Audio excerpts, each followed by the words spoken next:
오늘 우리에게 주시는 하나님 말씀은 누가복음 19장 1절에서 10절 말씀입니다. 신약성경 128페이지입니다. 예수께서 여리고로 들어가 지나가시더라. 삭개오라 이름하는 자가 있으니 세리장이요 또한 부자라. 그가 예수께서 어떠한 사람인가 하여 보고자 하되 키가 작고 사람이 많아 할 수 없어 앞으로 달려가서 보기 위하여 돌 무화과 나무에 올라가니 이는 예수께서 그리로 지나가시게 되밀어라. 예수께서 그곳에 이르사 쳐다보시고 이르시되 삭개오야 속히 내려오라. 내가 오늘 내 집에 유하여야 하겠다 하시니 급히 내려와 즐거워하며 영접하거늘 무사람이 보고 수군거려 이르되 저가 죄인의 집에 유하러 들어갔도다 하더라. 삭개오가 서서 주께 여짜오되 주여 보시옵소서.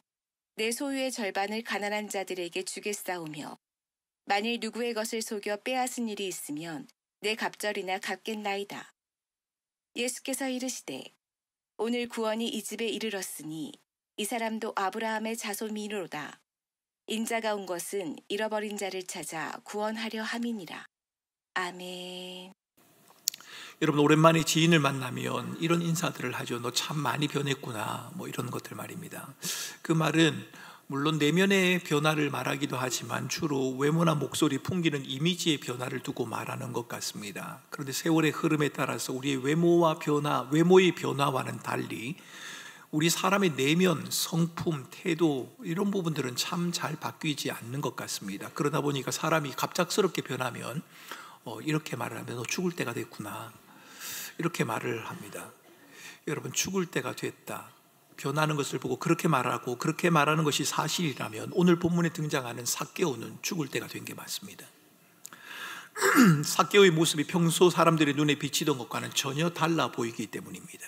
삭개오, 히브리어로 자카이라는 말입니다. 헬라어로 소리를 내서 부른 이름이 삭개오입니다. 그 이름의 뜻이 참 좋습니다. 깨끗하다, 순결하다, 순진하다, 이런 말입니다. 예수님은 어느 날 예루살렘에서 북동쪽으로 23km 떨어져 있는 여리고 성에 들어가셨고 그곳에서 삭개오를 만납니다. 2절과 3절에 따르면 삭개오는 로마 정부가 관장하는 지역에 세금을 징수하는 세리장이었던 것 같습니다. 세금 청구권과 징수원들을 조직하는 권한을 가진 사람입니다. 이런 삭개오는 거두어들인 세금 가운데 일부를 자기의 몫으로 챙겨왔습니다. 삭개오가 8절 후반절에서 누구의 것을 속여 빼앗은 일이라고 말하는 것을 보면 그것을 알 수 있습니다. 삭개오의 표현은 사실적입니다. 삭개오가 예수님과 만나는 것을 두고 사람들이 수군거리는 것, 그를 바라보면서 죄인이라고 부르는 장면을 보면 삭개오가 평소 어떤 삶을 살아왔는지 우리는 짐작해 볼 수 있습니다. 사람들은 로마 정권의 앞잡이 비슷한 역할을 하고 있는 세리들을 매국노로 취급을 했고 때로는 그들에게 테러를 감행하기도 합니다. 당시 세리들은 세금을 매길 수 있는 권한을 악용하고 상당한 재산을 착복하기도 했는데 삭개오는 그 중에 한 사람이었습니다. 그런 삭개오에게 변화가 나타났습니다. 8절은 삭개오의 변화된 모습을 이렇게 기록합니다. 같이 한번 읽어볼까요? 같이 읽겠습니다. 삭개오가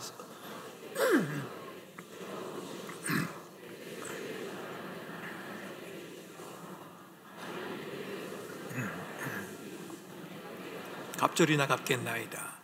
여러분, 유대 사회에서 어떤 사람이 자기 재산 가운데 20%를 내어놓는다면 그 사람은 상당히 관대한 사람이다, 이런 평가를 받았습니다.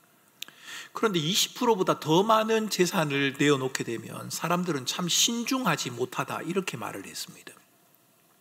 그렇게 본다면 삭개오는 지금 신중하지 못한 결정을 내린 겁니다. 반을 주겠다고 했으니까요.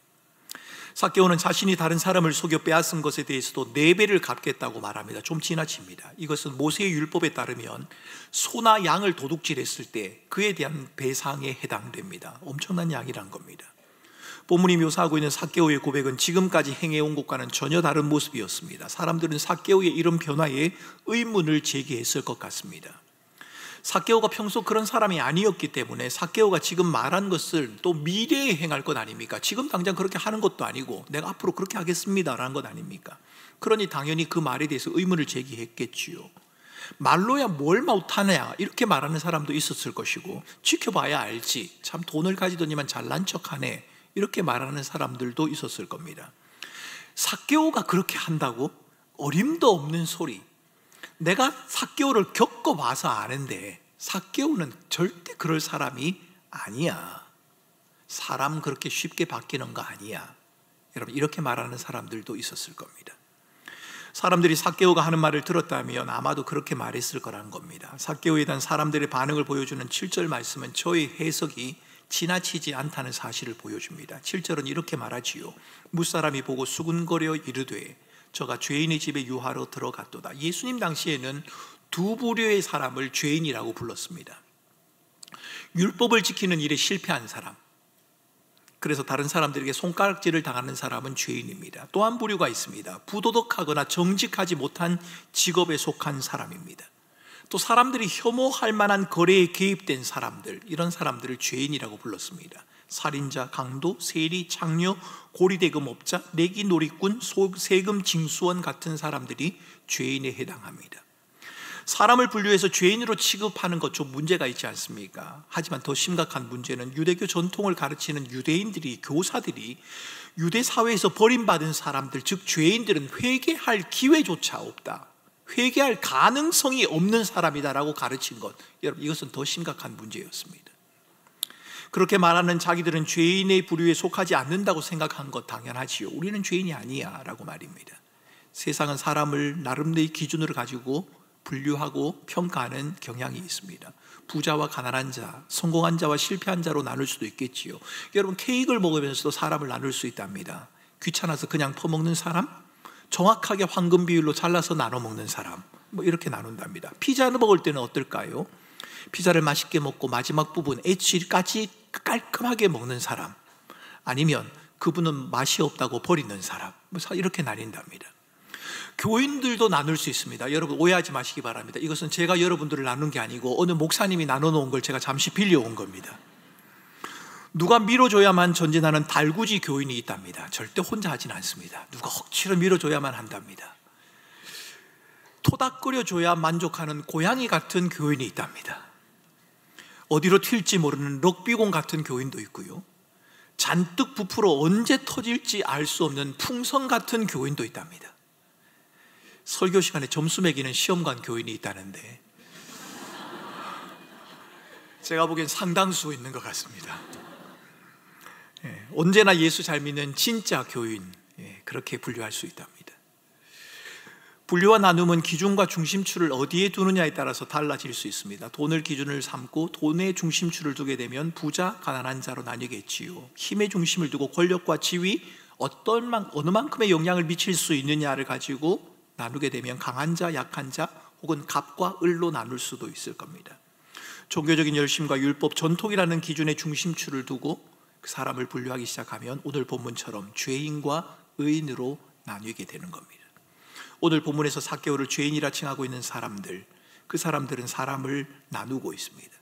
사람을 나누고 분류하는 것이 다 잘못되었다, 저는 그렇게 생각하진 않습니다. 사람을 나누고 분류해야 할 때가 있습니다. 때로는 사람을 나누고 분류하는 것이 사건을 해결하거나 어떤 사역을 감당하거나 또 그 사람을 이해하는 데 도움이 될 수도 있습니다. 하지만 문제는 분류와 나눔의 기준과 그 중심추가 절대적인 건 아닌데, 그것을 절대적이다라고 여기거나 아니면 잘못된 중심추와 기준을 가지고 사람을 나누고 분류할 때 문제가 생긴다는 겁니다. 본문에 등장하는 사람들의 죄와 죄인에 대한 이해는 성경이 말하고 있는 죄와 죄인의 이해에 대한 것과는 분명한 차이가 있습니다. 사람들은 자기의 행위나 신분을 두고 죄인을 말합니다. 하지만 성경은 하나님을 떠난 인간의 상태, 하나님을 떠난 인간이 스스로 자기 인생의 주인이라고 여기는 그 상태를 죄라고 그렇게 말을 합니다. 그러니까 우리가 도덕적이고 윤리적인 기준을 벗어나서 죄라고 불리는 행위를 했기 때문에 우리는 죄인이 아니라, 성경에 따르면 우리는 근본적으로 하나님을 떠난 죄인이라는 겁니다. 이렇게 본다면 이 세상에 죄인이 아니라고 말할 수 있는 사람은 아무도 없습니다. 로마서 3장 23절은 모든 사람이 죄인이라는 사실을 이렇게 말하지요. 모든 사람이 죄를 범하였음에 하나님의 영광에 이르지 못하였다. 혈통으로 아브라함의 자손이라고 해도, 율법과 전통을 충실히 지켜왔다고 해도 그것이 더 나은 인간이 되게 하는 게 아니라는 말입니다. 모든 사람이 하나님을 떠난 죄인이기 때문이지요. 인지심리학의 연구에 따르면 인간은 의외로 자기 생각에 대해서 잘 모른다고 합니다. 늘 생각하며 살지 않습니까? 우리가 큰 생각, 작은 생각, 혹은 깊은 생각, 옅은 생각, 여러 가지 생각을 하다 보니까 우리는 생각을 잘 알고 있다는 믿음을 가지고는 있습니다만 인지심리학자들은 거기에 동의하지 않습니다. 사람들은 자기의 생각을 잘 모른다. 오늘 본문에서 삭개오를 죄인이라 부르는 사람들의 모습을 보면 인지심리학의 연구 결과가 틀리지 않음을 보여주는 것 같습니다. 그들은 죄와 죄인에 대해서 누구보다도 확신하고 잘 말하고 있는데 그들이 믿고 말하는 바가 무엇인지 사실은 잘 모릅니다. 그들은 사람을 분류하고 나누는 자신들의 기준과 관점을 바꾸려고 하지 않습니다. 자기들이 잘 안다고 믿기 때문입니다. 자기들의 기준이 정확하다고 확신하기 때문이죠. 그런데 여러분, 자신의 생각이라고 함부로 믿어서는 안 된다는 사실을 아십니까? 여러분의 생각이라고 해서 그것이 확실하다, 그렇게 하지 마셔야 한다는 겁니다. 우리에게는 분명한 증거가 있거나 틀림없는 사실이라서 무엇을 믿는 것보다 무언가를 믿고 싶어서 믿는 일이 흔하다라고 그렇게 말합니다. 여러분, 심리학자들이 연구를 해보니까 그렇더랍니다. 분명한 증거가 있거나 틀림없는 사실이라서 그것을 믿는 게 아니고 내가 그냥 믿고 싶어서 믿는 겁니다. 생각의 오류라는 책이 있습니다. 그 책을 보면 사람들은 통계 수치보다는 입에서 나온 이야기가 더 솔깃합니다. 정확한 데이터를 가지고 이렇다고 말을 해줘도 자기의 귀에 솔깃한 게 더 맞다고 사람들은 믿습니다. 내 생각에 의문을 품기보다는 확신하려고 하는 경향이 강하다고 말합니다. 자기 생각과 비슷한 견해만 받아들이려는 습성을 가진 것, 그것이 인간이라는 겁니다. 그래서 생각의 오류라는 책을 쓴 매사추세츠 대학의 아이젠버그 경영대학원 교수인 토마스 이키다라고 하는 분은 이렇게 우리에게 경고합니다. 내 생각을 함부로 믿지 마라. 보이는 것이 전부는 아니다. 이렇게 경고를 합니다.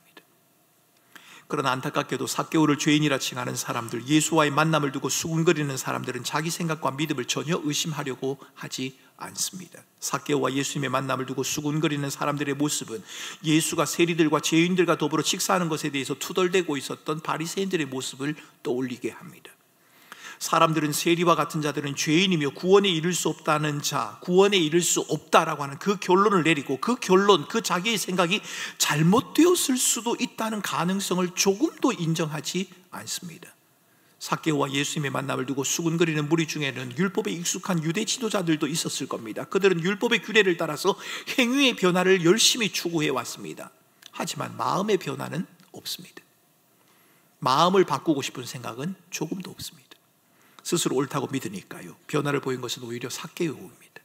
삭개오는 자신의 죄를 인정하고 잘못을 바로잡으려고 합니다. 삭개오는 미래에 실행된 결심을 언급하고 예수님은 그 삭개오의 고백을 인정합니다. 9절에서 이렇게 말하죠. 예수께서 이르시되 오늘 구원이 이 집에 이르렀다. 이 사람도 아브라함의 자손이다. 예수님이 선언하신 구원이라고 하는 이 단어는 누가복음에는 드물게 등장하는 단어입니다. 그런데 이 단어는 어떤 사람이 하나님과의 관계가 회복되는 상태, 이것을 두고 구원이라고 말합니다. 하나님은 죄가 이 세상에 들어오기 전 창조주 하나님과 피조물인 인간의 사이의 관계를 회복하기를 원하십니다. 하나님이 아닌 다른 것으로 인생의 주인으로 여기는 그 인간이 하나님을 주인으로 인정하는 그 모습을 하나님은 보고 싶어 하십니다. 그런데 그 모습이 하나님이 원하신 그 관계의 회복이 지금 삭개오에게 일어나고 있다는 겁니다. 삭개오의 변화에서 주목하게 되는 것은 삭개오가 예수님에게 찾아와서 자신이 처한 형편과 상황을 변화시켜달라 이렇게 요청하고 있는 것이 아니라 자기를 찾아오시고 맞아주시는 주님을 영접하고 신뢰하면서 주님이 주시는 소망 가운데 내가 살겠습니다 라고 고백하고 있다는 점입니다.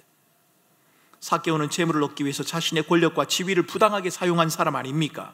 그에겐 다른 사람들이 어떤 피해를 받게 되는지가 별로 중요하지 않았단 말입니다. 그런데 이제는 아닙니다. 삭개오는 다른 사람들에게 경제적인 착취를 하던 삶을 멈추겠다고 말합니다.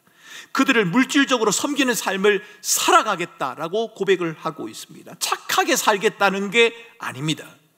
그동안 돈과 권력이 내 삶을 이끌어 왔지만 이제는 주님이 이끄시는 삶을 살겠다는 겁니다. 여러분은 누군가가 여러분에게 무엇이 여러분의 삶을 이끄는 힘이 됩니까? 라고 묻는다면 여러분은 무엇이라고 대답하시겠습니까? 지난 한 주간 동안 여러분의 삶 가운데서, 현실의 삶의 어려운 가운데서 여러분을 견디게 하고 이기게 한 그 힘이 무엇이냐라고 묻는다면 여러분은 그 힘이 무엇이라고 대답하시겠습니까? 삭개오는 지금 이렇게 대답하고 있는 겁니다. 이전에는 재물이 내 삶을 이끌어 갔습니다. 재물이 나를 견디게 하는 힘이었고 그 재물을 통해 나의 존재를 확인했습니다. 그런데 이제는 아닙니다. 나를 찾아오신 주님과 그 주님의 원하심이 내 삶의 이유요, 힘이요, 목적입니다. 삭개오는 지금 이렇게 말하고 있는 겁니다. 삭개오에게 일어난 변화는 단순한 행동 하나가 아닙니다. 그 변화의 핵심은 삶의 목적과 이유, 방향이 달라졌다는 데 있습니다. 여러분, 삭개오에게 일어난 변화를 이렇게 설명할 수 있을 것 같습니다. 여러분, 새 컴퓨터를 장만할 때 사람들은 윈도우를 사용할지 맥을 사용할지 고민을 하지 않습니까? 여러분, 제가 이전 교회에 사역하고 있을 때 잠시 그런 고민을 해본 적이 있습니다. 저를 제외한 다른 교육자들이 전부 다 맥을 사용하고 있는 거예요. 저는 윈도우를 사용하고 있었거든요. 왠지 제가 좀 뒤처지는 느낌을 받았습니다. 그래서 교회에서 사역하기 위해서 컴퓨터가 필요할 테니까 어떤 걸 살까요? 라고 재정부에서 제게 물었습니다. 그래서 제가 뭐라고 했겠습니까? 맥을 사주세요. 이렇게 했습니다. 맥이 뭔지도 몰랐습니다. 이걸 어떻게 작동하는 건지도 모른 채 그저 폼나 보이고 싶어서 샀습니다. 그런데 문제가 생겼습니다. 제가 이전에 윈도우에서 사용했던 프로그램들을 맥에서 사용해 보려고 하니까 이 작동을 안 하는 겁니다. 물론 요즘은 소프트웨어들이 많이 개발이 되어서 많이 좋아져서 좀 도움을 받으면 사용할 수 있도록 되어지는 것도 있기는 합니다. 하지만 좀 달랐습니다. 제가 컴퓨터에 대해서 잘 몰랐기 때문에 그런 겁니다. 운영 시스템이 다르면 작동하는 프로그램도 달라진다는 것, 그 생각을 제가 하지 못했다는 겁니다. 윈도우 시스템에서 작동했던 프로그램이 맥 시스템에서는 전혀 작동하지 않는 경우가 있었습니다. 윈도우가 제게 익숙했는데, 윈도우를 통해서 그동안 제가 즐겨 했던 것들이 많이 있었는데 운영 시스템이 바뀌어지면서부터 제가 즐겨 했던 모든 것을 할 수 없는 상황이 제 앞에 펼쳐지더라는 겁니다. 근데 저는 맥을 반납하고 윈도우를 다시 받았습니다. 여러분, 컴퓨터에 비추어서 말해본다면 삭개오의 변화는 더 좋은 윈도우 프로그램을 하나 더 설치한 것이 아니라 그의 삶의 운영 시스템을 완전히 바꾼 겁니다. 윈도우에서 맥으로, 맥에서 윈도우로 전혀 다른 삶의 운영 시스템으로 바꾸어 버린 겁니다. 본문이 삭개오에게 일어난 이 변화가 우리 주님께서 삭개오를 부르시고 그의 집에 유하시겠다고 말씀하신 것에서 비롯된 것임을 분명히 하고 있습니다. 예수님이 삭개오를 부르시고 그의 집을 찾아가 유하시겠다고 하시는 것, 여러분, 이것이 놀라운 변화요. 우리는 이 변화를 은혜라고 부릅니다. 컴퓨터를 교체하기 위해서는 돈이 필요하지만 삭개오의 삶의 변화를 가져오기 위해서 필요한 것은 돈이 아니라 하나님의 은혜였습니다. 주님이 그를 찾아가신 겁니다. 은혜는 우리를 더 부하게 하고 더 강하게 하고 우리가 원하는 것을, 우리가 바라는 것을 이루어주는 그것이 아닙니다. 예수께 갈 수 없었던 삭개오를 먼저 주님이 찾아오시고 부르셔서 구원을 선언하시며 그와 함께 하시는 것, 여러분, 이게 바로 은혜라는 겁니다.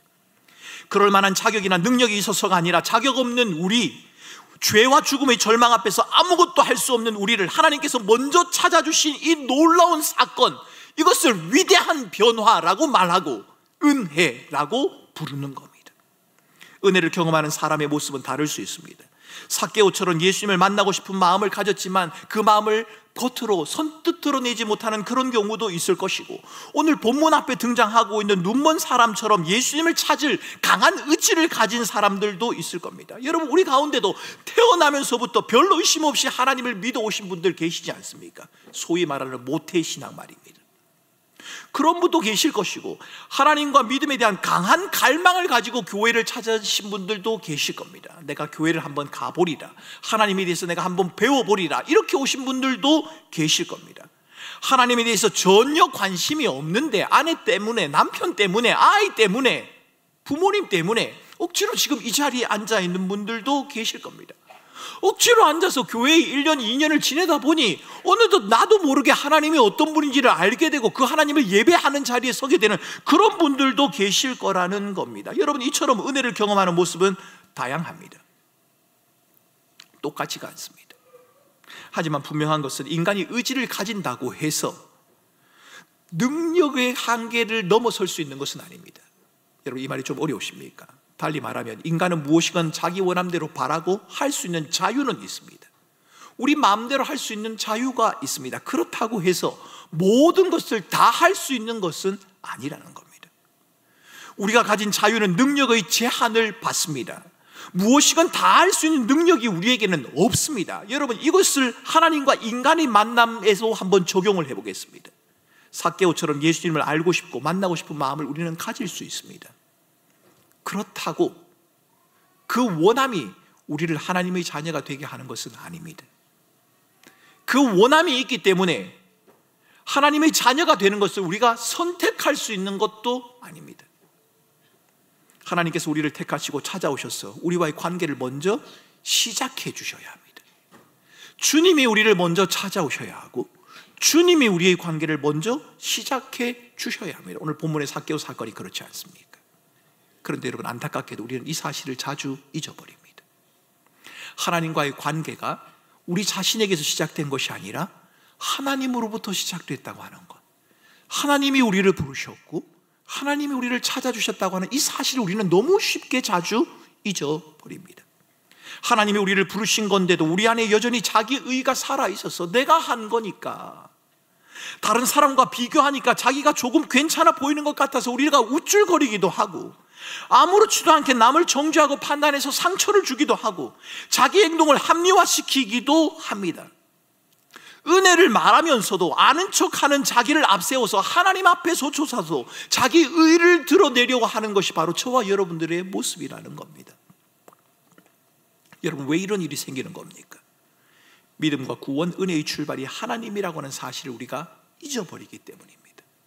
우리가 믿은 게 아닌데, 우리가 온 게 아닌데, 우리가 하나님을 예배한 게 아닌데, 하나님이 우리를 찾아주신 건데, 하나님이 우리를 만나주신 거고 하나님이 우리를 불러주신 건데, 우리는 하나님을 찾을 만한 그런 능력이 없는 자들인데, 그럴 자격이 없는 자들인데, 이 사실을 우리는 자주 잊어버리기 때문에, 믿음과 구원, 은혜의 출발이 하나님이라는 사실을 잊어버리기 때문에 여러분, 자신을 드러내는, 자기가 주인처럼 행세하려고 하는 현상이 자꾸만 발생한다는 겁니다. 자기들은 아브라함의 자손이고 삭개오는 죄인이고 구원받을 수 없다고 단정하는 무리들, 여러분, 이 무리들에게 보이는 교만함과 고집스러운 죄성, 그것은 우리와 무관하지 않습니다. 우리에게도 그런 죄성이 그대로 있습니다. 우리도 은혜를 말할 때 공짜를 떠올리면서도 우리가 죄와 죽음의 절망, 영원한 하나님의 심판 앞에 놓여있는 죄인이었다고 하는 사실, 죄인이라고 하는 그 사실을 우리는 심각하게 생각하지 않습니다. 나는 다르다고 생각을 합니다. 은혜를 말하면서도 하나님이 나의 전부입니다, 하나님이 없으면 아무것도 아닙니다 라고 생각하기보다 여전히 자기가 주인인 것처럼 행세하기를 즐겨한다는 겁니다. 그런데 여러분, 삭개오를 아브라함의 자손이라고, 삭개오의 집에 구원이 이르렀다고 하시는 주님의 선언은 잃어버린 자를 찾으시는 하나님의 한량없는 은혜를 우리에게 선명하게 드러내주고 있습니다. 구원의 주 되신 예수께서 삭개오의 삶에 찾아가셨습니다. 주님이 삭개오를 찾아가신 겁니다. 삭개오는 소유의 절반을 가난한 자에게 주고 누군가에게 빼앗은 것이 있다면 네 갑절이나 돌려준다고 했기 때문에 예수님의 인정을 받은 게 아닙니다. 여러분, 오늘 본문을 오해하지 마셔야 합니다. 가난한 자에게 재산을 주고 빼앗은 것을 4배나 갚겠다고 했기 때문에 주님이 삭개오를 인정했다? 그렇지 않습니다. 구원의 주 되신 그리스도께서 삭개오를 찾아오심으로 그 은혜를 힘입은 삭개오는 예수님을 신뢰하는 삶을 살게 된 겁니다. 9절은 그 사실을 이렇게 말합니다. 예수께서 이르시되 오늘 구원이 이 집에 이르렀으니 이 사람도 아브라함의 자손이미로다. 여러분, 무슨 말입니까? 삭개오가 재산의 절반을 가난한 자에게 나눠주고 빼앗은 것이 있으면 4배로 갚겠다고 했으니까 이제 구원이 이르렀다, 이제 아브라함의 자손이 되었다는 그런 말입니까? 아닙니다. 그렇지가 않습니다. 삭개오가 아브라함의 자손이기 때문에, 하나님의 택하시고 부른 백성이기 때문에 구원에 이르렀다. 여러분, 이 본문은 그렇게 읽으셔야 합니다. 삭개오가 착한 일을 하겠다고 했기 때문에 구원이 이르렀고 아브라함의 자손이 되었다. 여러분, 본문은 그렇게 되어 있지 않습니다. 그 말이 아니라 오히려 거꾸로 삭개오가 아브라함의 자손이기 때문에 구원이 이르는 겁니다. 여러분, 사람들이 구원에서 벗어나 있다고 생각했던 삭개오를 아브라함의 자손이라고 말하는 주님의 말씀이 놀랍지 않습니까? 도저히 구원을 받을 수 없을 것이라고 했던 삭개오를 구원의 자리로 부르시는 이 주님의 장면, 주님이 부르시는 이 장면이 여러분 놀랍지 않느냐는 말입니다. 혈통으로, 육신으로 아브라함의 자손을 말하는 게 아닙니다. 하나님은 돌들로도 아브라함의 자손이 되게 할 수 있다. 여러분, 성경에서 그렇게 말하지 않습니까? 그러니 우리는 육신의 혈통과 출신을 앞세울 것이 아니라, 내가 신앙생활을 몇 년을 했는데 내 직분이 어떤데, 내가 몇 대 자손으로 신앙생활을 하고 있는데 그것을 내세워야 할 것이 아니라 우리가 기억해야 하는 것은 하나님의 부르심을 기억해야 합니다. 하나님이 우리를 불러주신 겁니다. 본문을 보면서 삭개오의 고백과 예수님의 인정을 오해하지 마셔야 합니다. 삭개오에게 보이는 삶의 변화는 구원을 얻는 조건이 아닙니다. 이미 구원을 이루시고 삭개오를 찾아오신 예수 그리스도에 대한 믿음의 반응입니다. 구원을 얻기 위해 선한 일을 한 것이 아니라 구원의 선언 앞에, 그 은혜 앞에 정당한 행위, 선한 행위로 반응을 하고 있는 겁니다. 구원자 되신 예수 그리스도의 관계 안에서 풍성함을 누리는 방편으로서 삭개오는 선한 일을 택한 겁니다. 삭개오는 지금 하나님께서 자기에게 찾아와 자기가 원하는 방식으로 삶을 변화시켜 주길 바라고 있지 않습니다. 예수님, 내 삶을 이렇게 변화시켜 주세요. 이것은 이렇게 변화시켜 주시고 이것은 이렇게 변화시켜 주세요 라고 요청하고 있는 것이 아닙니다. 삭개오는 자기를 찾아오신 예수 그리스도, 죄와 죽음의 절망에서 영원한 생명으로 인도하신 주님, 어떠한 환경과 상황에서도 함께 하시겠다고 말씀하신 그 약속 가운데 내가 거하겠습니다 라고 지금 삭개오는 고백하고 있는 겁니다. 예수로 말미암아 삭개오의 형편과 상황이 변한 것이 아니라 삭개오가 변한 겁니다. 삭개오가 예수님을 만나서 삭개오의 행동이 변화되었다, 그것이 오늘 본문이 말하려고 하는 것이 아니라 주님이 삭개오를 찾아오셔서 삭개오가 변화가 된 겁니다. 만약 우리가 하나님이 우리를 사랑하셔서 하나님이 우리를 필요를 채워주시고 무조건 나를 받아주셔서 내가 원하시는 것을 다 이루어주는 것으로 하나님을 이해한다면, 우리가 하나님을 그렇게 이해한다면 여러분, 그것은 하나님을 오해하는 것이고 복음을 잘 모르는 겁니다. 복음은 본질적으로 하나님을 거부하고 자기가 인생의 주인이 되고자 하는, 그래서 죽음과 영원한 절망이라는 비참에 처한 인간이 다시 하나님께 나와서 하나님의 주 되심을 인정하고 그의 백성이 됨으로써 삶의 진정한 의미를 회복하는 것, 오직 그리스도 예수 안에서 자유와 행복을 찾아가는 것, 여러분, 이것이 복음이요 믿음이요 온전한 변화라는 겁니다. 여러분, 오해하지 마시기 바랍니다. 그러면 그리스도인은 삶의 변화를 추구하면 안 되느냐? 그렇지 않습니다. 우리는 얼마든지 우리의 삶의 변화를 추구할 수 있습니다. 우리의 삶의 어려움들을 해결하기 위해서 변화를 도모할 수 있습니다. 성경은 그것을 하지 말라고 하는 게 아닙니다. 오늘 삭개오 사건을 통해서 우리에게 말해주는 것은 우리가 그런 변화를 얼마든지 도모하고 추구할 수 있지만 그것이 하나님과 우리 사이의 관계를 회복해 줄 수 있는 통로는 될 수 없다는 겁니다.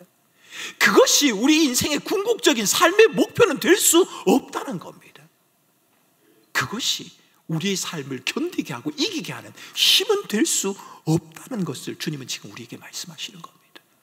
진정한 믿음은 하나님이 우리를 사랑하신 예수 그리스도를 온전히 신뢰해서 더 이상 이 땅에서 내가 추구하고 원하고 생각하는 그것을 찾는 것이 아니라, 그것에 우리의 온전한 소망을 두는 것이 아니라, 이제는 예수 그리스도 안에서 나를 찾아오시고 나를 구원하시고 내게 놀라운 변화를 일으켜주신 예수 그리스도 그분 안에서 진정한 위로와 인생의 의미를, 목표를 발견하겠다는 그 고백에 머무는 것, 여러분, 그것이 진정한 믿음이라고 지금 오늘 본문은 우리에게 가르쳐주고 있는 겁니다. 여러분, 믿음을 너무 가볍게 말하지 마시기 바랍니다. 믿음은 내가 원하는 것을 하나님께서 이루어 주실 것이라는 확신이 아닙니다. 믿음은 내 삶의 환경에 아무런 변화가 일어나지 않는다 할지라도 내게 찾아오셔서 영원한 죽음과 절망 앞에 서 있는 우리를 영원한 생명으로 옮기시고 죄의 자녀로, 죄의 노예로 살아가야 할 우리를 하나님의 자녀로 불러주신 그 놀라운 변화, 근본적인 변화를 믿고 그분의 말씀 안에 거하며 살아가는 그 자체, 그것을 성경은 변화라고 말하는 겁니다. 물론 여러분, 고백을 따라 살고 있다는 증거가 얼마나 풍성하냐, 내가 얼마나 예수 믿는 사람다운 삶을 살아가고 있느냐, 이것도 중요한 질문이 맞습니다. 그런데 고백을 따라 충분히 내가 그렇게 살아가고 있느냐, 여러분, 이것을 묻기 전에 우리가 우리 자신에게 던져야 하는 질문이 있습니다. 그 질문은 정말 예수가 내 삶의 주가 맞는가? 내가 예수님을 주님이라고 고백할 때 그분이 내 삶의 전부이고 그분의 말씀을 따라 내가 살아갈 때 진정한 삶의 의미와 행복과 만족이 있고 변화를 이루어 간다는 그 고백, 그 고백이 진실한 고백이 맞는가? 여러분, 그것을 먼저 물어야 합니다. 그래서 바울이 우리에게 말하지 않습니까? 고린도후서 말씀에, 고린도 교회를 향해서 너희가 믿음 안에 있는지를 스스로 확증하라. 네가 예수를 믿는 게 맞느냐라고 주님은 지금 우리에게 묻고 있는 겁니다. 진실함이 행함으로 드러나야 한다는 것 맞습니다. 우리가 예수를 진실함으로 믿는다면 그 진실함이 행함으로 드러나야 하는 것 맞습니다. 하지만 그것을 가능하게 하는 것은 우리의 힘과 능력이 아닙니다. 그것을 가능하게 하는 것은 성령 하나님의 도우심입니다. 그분이 우리를 도우셔야 합니다. 그분이 우리를 이끌어 가셔야 한다는 겁니다. 성경이 삭개오의 이후의 삶에 대해서 말해주지 않기 때문에 저는 삭개오가 이후에 어떻게 살았을런지, 어떻게 지냈는지 이렇게 장담할 수는 없습니다. 단정 지을 수는 없습니다. 그러나 아마도 삭개오는 재물이 아니라 주님이 전부입니다 라고 이렇게 고백했지만 여전히 불안하고 때로는 흔들리는 삶을 살았을 겁니다. 가난한 사람에게 절반을 주겠습니다 라고 해서 집의 재산을 계산해 보니 절반 주기가 조금 아까워서 3분의 1만 줬을 수도 있을 겁니다. 4배를 갚겠다고 했는데 4배는 너무 부담이 되다 보니 처음에는 4배를 갚았는데 그 다음 사람에게는 4배를 못 갚고 2배를 갚았을 수도 있을 겁니다. 여러분, 삭개오라고 별 사람이겠습니까? 우리와 다 똑같지 않습니까? 모두가 다 같은 성경을 지녔다고 성경은 그렇게 말하지 않습니까? 엘리야조차도 우리와 똑같다고 주님이 말씀하시는데요, 아마 그랬을 겁니다. 불안하고 흔들리는 삶을 삭개오가 살았을 겁니다.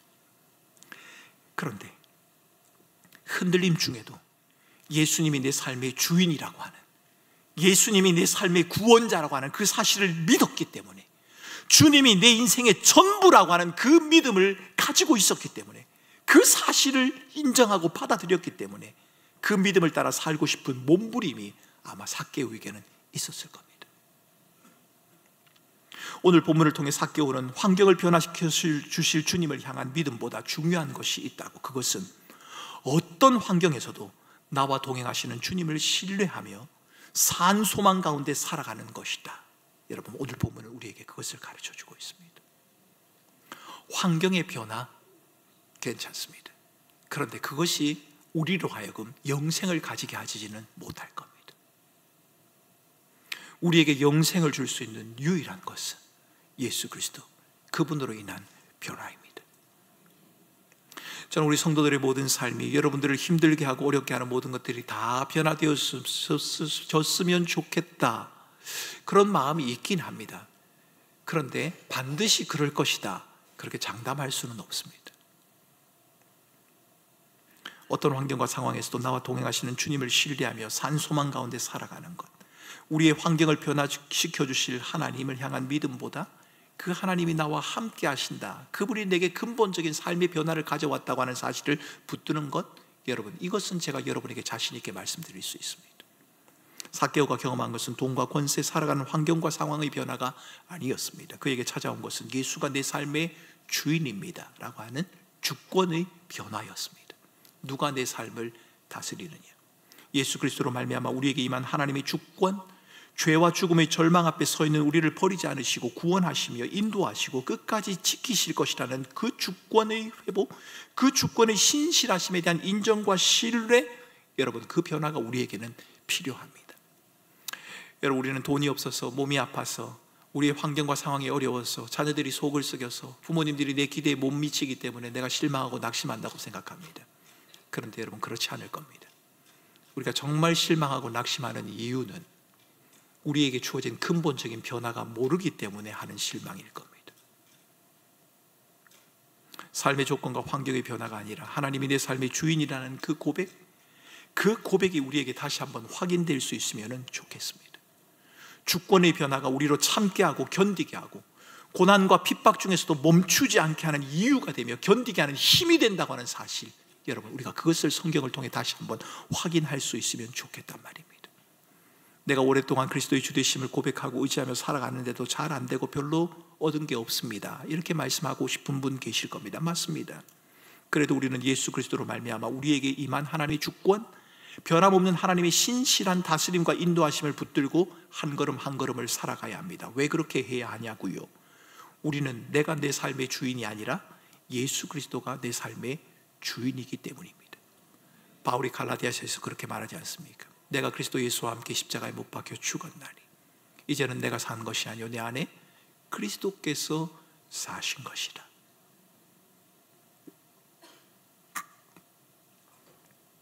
예수 그리스도가 내 삶의 주인이요 주님이라는 변화를 경험한 자, 여러분, 주님이 주신 그 변화에는 생명이 있고 구원이 있고 그 변화는 결코 취소되거나 약화되지 않습니다.